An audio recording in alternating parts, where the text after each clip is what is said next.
안녕하십니까. 세종 이도의 눈물 저자 김허균입니다. 훈민정음 해례본을 원본을 기준으로 하여 오늘부터 제1강부터 여러분과 함께 열심히 연구하고 노력해 보겠습니다. 1강은 천문과 수리를 반영한 자음 배열에 대해서 말씀드리겠습니다. 훈민정음은 교재의 페이지에서 보시다시피 올바른 배열은 목화, 토금수, 오행의 원리를 적용한 기읍, 키읔, 여린기읍, 디귿, 티귿, 니은, 비읍, 피읍, 미음, 지읒, 치읒, 시읒, 여린히읗, 히읗, 이응의 17자로 구성이 되어 있는데 일제강점기에 조선어학회에서 잘못된 표준화를 제정함으로써 목화, 토금수, 오행의 원리가 흐트러진 자음 배치가 지금까지 이어져 오고 있습니다. 예를 들면 기역, 니은, 티귿, 리을, 미음, 비읍, 시읒, 이응, 시읒 이와 같은 순서는 사실상 아주 잘못된 천문과 수리를 거스른 잘못된 표기입니다. 그러므로 앞으로는 여러분께서도 저하고 이렇게 연구한 뒤에부터는 반드시 목화, 토금수, 오행 원리에 입각하여 기역, 키읔, 여린기역, 디귿, 티귿, 니은 이와 같은 순서로 바로잡아서 연습을 해 주시기를 바랍니다.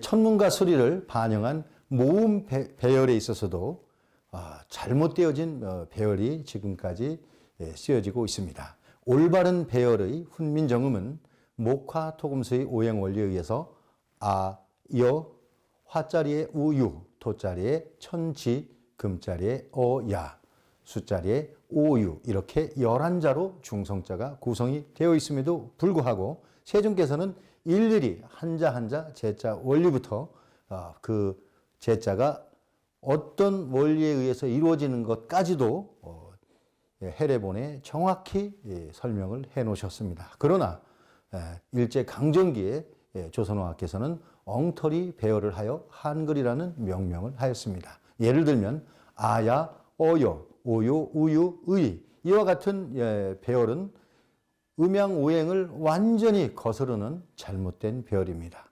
이 우주에는 모든 풀 한 폭이 나무 한 그루도 하늘과 결코 상반되는 일이 없습니다. 하늘의 뜻을 그대로 받아들여서 생장과 열매를 맺고 하는 그런 과정을 순환하고 있습니다. 그런데 우리가 쓰고 있는 말과 문자가 그러한 하늘의 천문과 지리, 수리를 거스르고 있다면 이것은 크나큰 문제입니다.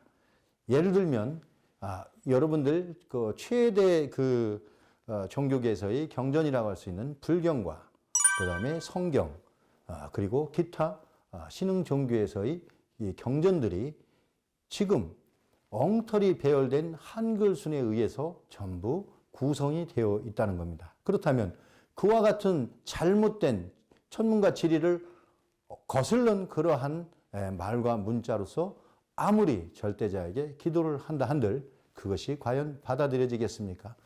가장 기본부터 음양 오행 원리, 천문과 지리에 맞는 말과 문자를 사용하는 것이 앞으로 우리 민족이 세계 문화를 지배하는 민족으로서 더 크게 성장할 것으로 생각합니다. 다행히 지금 이러한 분위기는 예를 들면 우리 음악계의 아이돌 그룹이 BTS가 세계를 지금 각 빌보드 차트라든지 음악 차트에서 1위를 차지하는 것은 어떤 이유에서이든 세종대왕의 우리말과 훈민정음의 영향을 받은 바라고 할 수 있습니다. 그런데 이러한 세종대왕의 뜻이 더 정확히 지켜지는 문화로서 음악과 기타 교육에 있어서 적용이 된다면 세계 최고의 문화 국가로서 더욱더 성장할 것으로 저는 확신을 합니다. 그럼 세 번째, 자음 모음 표기가 잘못된 이유를 설명을 드려보겠습니다. 훈민정음을 정확하게 갈파하지 못했기 때문이라고 제가 여러분께 말씀을 드리는데, 왜냐하면 훈민정음 해례본이 최초 우리 세상에 나온 것은 간송 전영필 선생님께서 안동에서 이 책자가 발견되자 거간꾼이 그때 당시 최고급 기와집 한 책값을 간송 전영필 선생님께 요구를 하였습니다. 그런데 간송 전영필 선생님께서는 이 훈민정음이 그야말로 우리 인류의 가장 훌륭한 경전이 될 수 있다는 그런 생각을 직감하시고 바로 거간꾼에게 당신이 내가 11채의 집값을 지불할 테니 당신이 알아서 그걸 꼭 내 손에 쥐어주도록 하시오라고 이렇게 얘기를 했고 그 거간꾼은 결국 간송 전영필 선생에게 훈민정음 해례본 책자를 안겨드리게 됐습니다. 간송 선생께서는 1940년도에 훈민정음 해례본을 품으신 뒤로 그 이후의 역사의 질곡에 따라서 6.25 전쟁 시에는 그 책자를 오동나무 상자에 귀중하게 보관하고 품속에 품고 피난길을 가셨고 결국에는 1948년도 해방 이후에 그 훈민정음 해례본이 세상에 알려지게 되었습니다. 그런데 그동안에 우리 국어학계에서는 훈농자해를 쓴 최세진, 최세진은 통역관이며 어린이 한자 교육을 위한 교재를 만드는 사람입니다. 그 신중유합을 쓴 여암 신경준이나 한글가를 쓰신 외술 최은배 선생도 훈농자해의 그러한 그 흐름을 그대로 인용을 해서 오늘날까지 쓰여졌던 것이었고 그것은 결국에 일제강점기 조선어학에서 일본식 히라카나 가타카나 문자 체계로 이것을 한글로 표준화한 것이 현재 국어학회에서 여과 없이 쓰여지게 되었던 것입니다. 그러므로 국어학회에서는 이미 오류를 범한 학론이 주 학론으로 되었기 때문에 이것을 어떻게 바꿀 수 있는 그런 용기를 가진 학자들이 없었습니다. 예를 들면 서울대학교의 문과대학의 학장이셨던 방종현 선생님도 이러한 훈민정음의 원본을 보시고 우리가 지금 잘못되어진 국어체계를 하고 있다는 것을 아셨지만 현재까지 자기들이 길러낸 제자들과 학문이 세상에 알려지는 것이 두려웠기 때문에 결국에는 훈민정음을 묻었던 것이었습니다. 그러나 이것을 영원히 묻혀지지는 않습니다. 오늘 저와 함께 그런 잘못된 오류들을 하나하나 더 또 알아보도록 하겠습니다. 자음과 발음 표기의 오류에 대해서 제가 여러분께 말씀을 드려보겠습니다.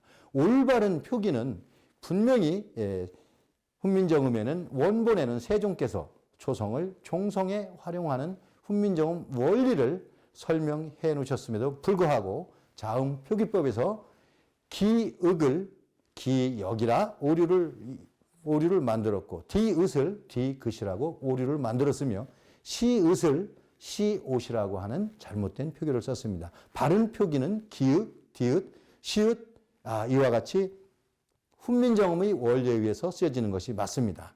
다행히 현재 북한에서는 이와 같은 표기법을 사용하고 있다는 것이 한쪽으로는 안심이 되고 있습니다.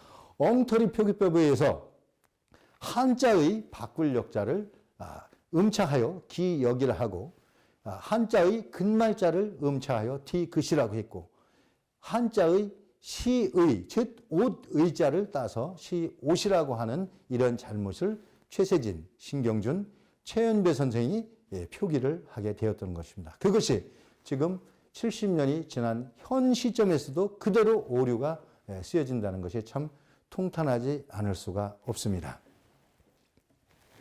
자음의 배열이 바로 되려면 앞에서 제가 잠깐 설명을 했던 것처럼 우주 순행 원리를 그대로 잘 따르는 것이 자음 배열을 바로 쓰는 방법인데 먼저 목화 토금수라고 하는 오행 원리에서 목의 자리에는 기읍과 키읍과 여린 기역을 넣었고 화의 자리는 디귿과 티읕과 니은을 넣었으며 토의 자리는 비읍과 피읍, 미음을 넣어서 세종께서는 훈민정음 해례본에 설명을 해 주셨습니다. 이 원리는 우주의 우원소의 원리에 따라서 예를 들면 유럽에서는 아직도 우주 사원소를 당시에 사용하였었고 우리 동양에서는 세종께서는 당시에 가장 최고의 과학가 천문학을 지도하셨던 분이셨기 때문에 우주 우원소의 원리를 그대로 적용하여 목생화, 화생토, 토생금, 금생수, 수생목에 해당하는데 글자의 한자 한자를 배열을 하셨고 또한 그 배열한 이유를 정확하게 설명을 해 놓으셨던 것입니다.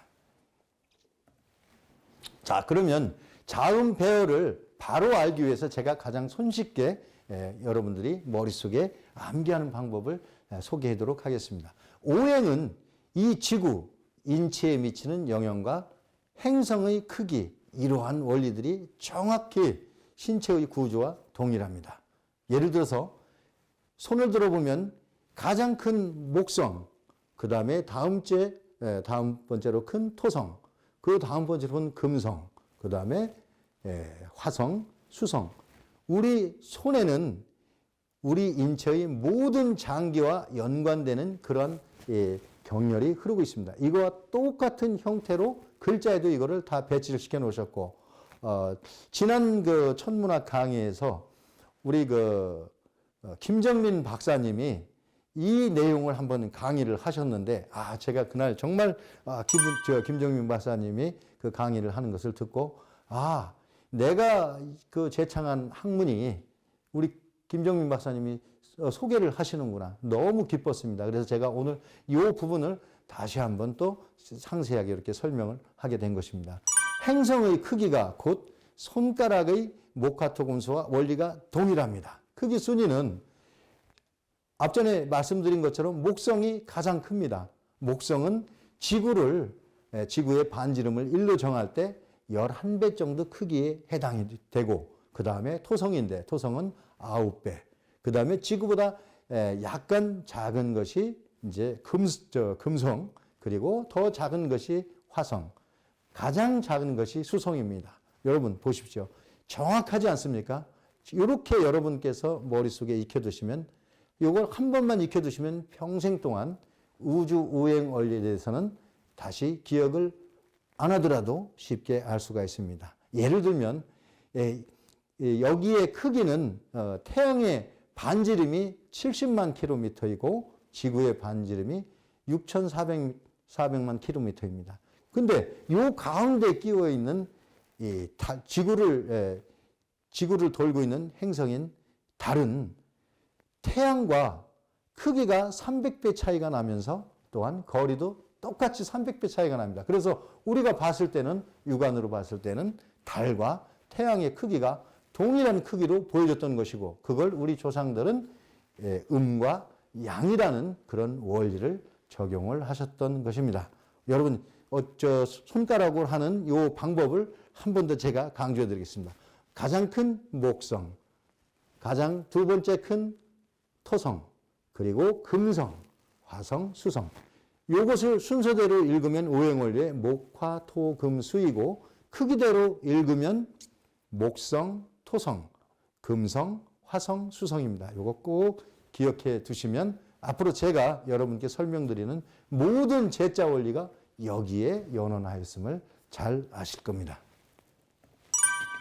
자음 배열을 바로 알기 위해서 현대의 천문학과 비교해 보면 정말 또 우리가 깜짝 놀랄 만한 비밀이 숨어 있습니다. 예를 들면 저희가 12지지를 얘기하는데, 이 12지지는 어디에서 연원하였느냐? 바로 12지지는 목성이 태양을 한 바퀴 돌아오는 시간이 12년이 걸립니다. 그래서 자축인묘, 진사, 오미, 신유술에 이 12지지가 바로 목성의 운행 원리를 담아 있다는 것을 여러분들 또 머릿속에 이렇게 넣으시고, 꼭 뭐 암기를 안 하셔도 이런 이치구나 하고 알고 계시면 됩니다. 그리고 토성은 태양을 한 바퀴 도는데 약 30년이 걸립니다. 그래서 10간지 10년씩 3번, 우리 조상들은 3세번이라는 얘기를 자주 합니다. 일상생활에서도 예를 들면 뭐 윷놀이 해도 3세번, 화투놀이를 하셔도 3세번. 이 3세번의 원리가 토성이 태양을 한 바퀴 도는 원리와 정확히 일치합니다. 이는 갑을, 병정, 무기경신, 임계와 같습니다. 이런 것들을 꼭 암기를 안 하시더라도 원리만 기억을 해 놓으시면 제 강의를 듣는데 도움이 많이 되실 겁니다. 자, 그러면 다음으로 모음 배열자에 대해서 한번 바로 알아보도록 하겠습니다. 여러분들이 제가 저술한 훈민정음 해례본에 특이하게도 예를 들면 수성은 방향으로는 북이요, 성질로는 물이고, 숫자로는 하늘의 숫자로는 1이고 땅의 숫자는 6이다라고 세종대왕께서 본문에 밝혀놓으셨습니다. 과연 이게 무슨 얘기냐? 어떤 학자들 이거에 대해서 정확히 갈파하지 못했습니다. 그런데 여기에 들어있는 수리 1과 6은 천문지리를 그대로 묘사한 겁니다. 예를 들면 1월달과 6월달에 수성은 북쪽 하늘에서 황혼 무렵에 보이는 천문관축 수리가 그대로 들어가 있는 거고, 목성은 동쪽에서 매월 3일과 8일에 정확히 황혼역의 동쪽에서 보이는 이러한 원리들을 정확히 해놓으신 겁니다. 그래서 모음 배열은 결국 이 원리에 따라서 천지인 오아우어 요야 유여 이렇게 맞춰 놓으셨던 겁니다. 즉 천문지리 수리가 우리 훈민정음 글자 하나하나를 정확하게 일치시켜서 놓은, 이거는 정말 세계적으로 이런 과학적인 원리에서, 물론 훈민정음 외에 세계 어떤 언어와 문자도 만들어진 제자 원리나 창제 배경을 갖고 있는 문자나 언어는 하나도 없습니다. 유일하게 훈민정음만이 그 창제 원리가 정확히 밝혀져 있고 그것이 이렇게 책으로 문서화돼서 남아있는 것입니다. 그렇기 때문에 유네스코의 세계 유형문화유산 중에서도 특히 서적 분야에서는 단연 독보적으로 매년 가장 우수한 서적을 뽑을 때는 훈민정음이 매년 1위. 이거는 앞으로 영원히 바뀌지 않을 겁니다. 그래서 저는 이러한 훈민정음을, 예를 들면 우리 지금 김정민 박사가 열심히 국익을 위해서 일을 하고 있지 않습니까? 김정민 박사가 열고 싶은 세상에 제가 훈민정음의 이런 훌륭한 글자를 가지고 새로운 세계를 형성할 때 세계의 공통된 언어로 훈민정음이 쓰여져야 된다라고 하면서 제가 이것을 도움을 줄 수 있는 그런 역할과 가교 역할을 자청했던 것이고, 김정민 박사가 저의 그러한 그 뜻을 알아주고 그래서 또 여러분께 소개를 했던 것입니다. 다시 한번 김정민 박사에게 저는 감사를 드리고, 또한 천문학자이신 박석재 교수님이 이러한 원리를, 제가 제자 원리를 세상에 펼칠 때 옆에서 하나하나 검증을 다 해주셨습니다. 그래서 저는 우리 박석재 교수님이 이제 제가 우스갯소리로 새로운 세상의 천황을 역임하실 때 제가 근위대장으로 일을 하겠다라고 임명식을 서로 하였습니다. 이제 우스갯소리 같지만 사실 저는 그러한 앞으로 미래의 세계, 우리가 세계를 주도하는 그런 세계를 꿈꾸고 있고 반드시 이루어지리라고 생각합니다. 왜냐? 하늘, 땅, 사람의 조화를 오행의 순행 원리에서 말과 언어를 쓰고 있는 우리가 그 일을 반드시 해낼 것이라고 저는 확신합니다. 자, 이러한 글자의 제자 원리가 그렇다면 어째서 오자가 생겨나고 아자가 생겨나고 우자가 생겨나고 어자가 생겨나는데 이 글자의 모양이 어떻게 만들어졌을까요? 우선 오늘은 제가 간단하게 하도에 관련된 내용만 말씀을 드리겠습니다. 제가 다음 강의에서는 원래부터 우리 조상들이 언문이라고 쓰였던 훈민정음과 유사한 글자들을 12,000년 동안 유구한 세월 속에서 사용을 원래 해오셨습니다. 그래서 한자 5편을 찾아보면 언문의 언자를 하찮을 언자로 이렇게 해석들 하시는데 실제로 5편의 맨 뒤쪽에 숨겨진 뜻이 있습니다. 편안할 안자라고 되어 있습니다. 우리 훈민정음은 안문입니다. 세종께서도 우리 백성들이 편안하게 배우고 의사소통을 할 수 있도록 조상들께서 쓰셨던 모두한 글자와 의문 원리를 통합하셔서 훈민정음을 만들어내셨던 것입니다. 제가 훈민정음을 처음 접하고 책의 마지막 장을 덮는 순간 저도 모르게 일어나서 세종대왕 만세를 3번이나 외쳤습니다. 그리고 제가 공부하는 데 도움을 주셨던 선생님들과 전화통화를 하면서 전화기를 머리에다 얹고 선생님들과 같이 춤을 추었습니다. 훈민정음, 우리 유사 이래에 우리 민족에게 세종을 주신 것은 아마 저 하늘의 북극성과 북두칠성이 아닐까 생각합니다. 우리 마구 할멈과 궁이 소희 할머니께서 우리 세상에 세종을 내놓으셨던 것이고 그 세종의 혼과 백이 제게 연결이 되었다라고 저는 자부를 하고 있습니다. 그러면 한번 하도 그림을 보도록 하겠습니다.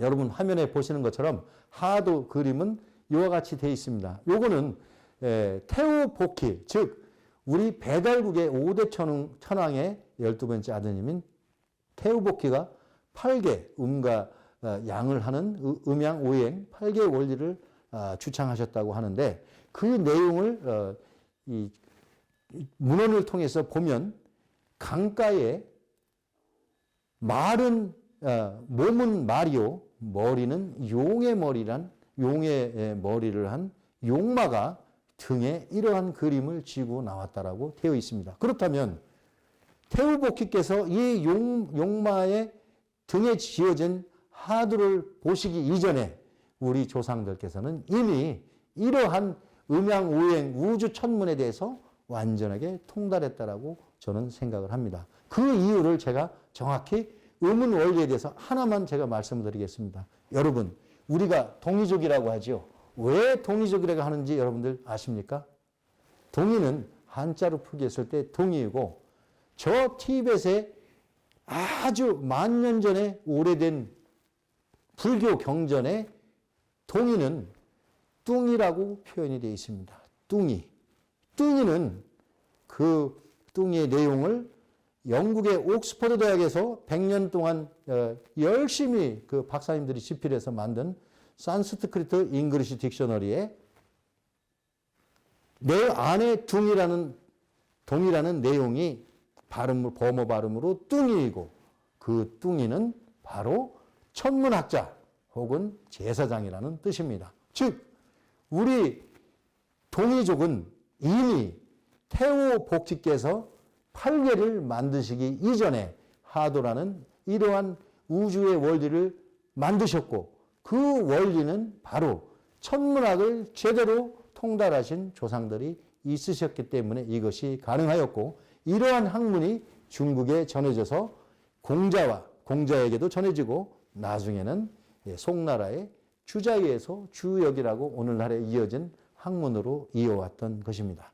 설명은 제가 차후에 한 번 더 설명을 드리도록 하고 그러면 자 5자를 보십시오. 훈민정음 원본의 5라고 하는 것은 수에 해당하고 하늘의 숫자는 1에 해당한다고 하였으며 그 방위로는 북쪽이라고 하였습니다. 그러면 수에 해당하는 쪽에 5자라고 설명되어 있고 다음 자는 동쪽에 아자가 위치했고 남쪽에 우자가 위치했고 그 다음에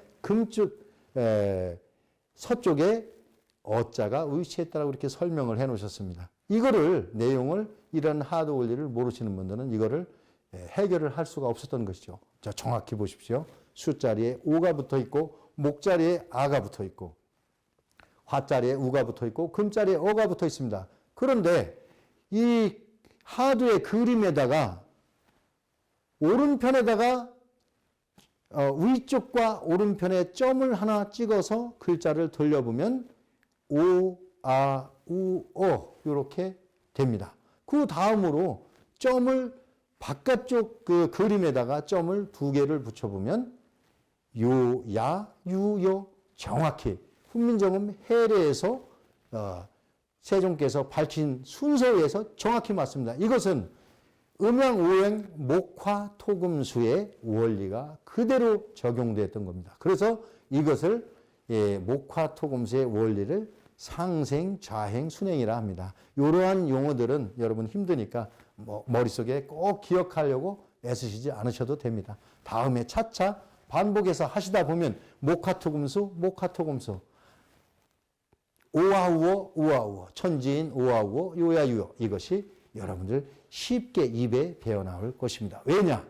우주의 순행 원리가 그대로 적용되었기 때문에 여러분들 입에 쉽게 맞아 돌아갑니다. 자, 그러면 이러한 모음 오행이 어떻게 배치되었느냐? 그 배치된 그 이유와 타당성을 기본자인 아래와 의, 즉 천지인에 의해서 만들어졌다는 것을 알 수가 있습니다. 이 천지인의 위치는 중토, 즉 5와 숫자로는 5와 10의 자리입니다. 가운데에서 천지인이 사방을 주관하는 형태입니다. 그래서 사방의 글자는 천지인이 합치고 흩어지고 합치고 흩어지고 하는 이런 원리들을 해서, 즉 우주의 운행 원리를 그대로 받아들여서 천지인 기본 글자로 오와 우어, 요야, 유여가 이루어졌음을 알 수가 있습니다. 그래서 앞에서 잠깐 설명했지만 초출자는 하도의 일수자리, 삼목자리, 이화자리, 사금자리에 오와 우어를 이렇게 배치했던 것이고, 거기에 있는 숫자는 천문의 운행 원리를 숫자로 나타낸 것입니다. 제가 이 이론을 얘기하면서 우리 김정민 박사하고 잠깐 자담을 나눈 적이 있습니다. 근데 김정민 박사가 저한테 왜 숫자가 1부터 10까지밖에 없습니까? 우리 12달이지 않습니까? 12년이지 않습니까? 그래서 제가 선생님 참 보는 식견이 참 뛰어납니다. 역시 김정민 박사님 뛰어난 식견을 갖고 있습니다. 그런데 여기에 1부터 10까지 구성되어 있던 시대, 즉 12,000년 전의 시대에는 우리가 알고 있는 달력이나 태양력을 1월달부터 10월달까지 썼습니다. 로물루스 달력이라고 합니다. 그 이후에 카이저, 즉 케사르가 새로운 달력을 만들면서 오늘날의 12달의 체계로 바뀌었던 것입니다. 그렇다면 과거에 왜 황제들은 10달로 했을까요? 여기에 또 비밀이 있습니다.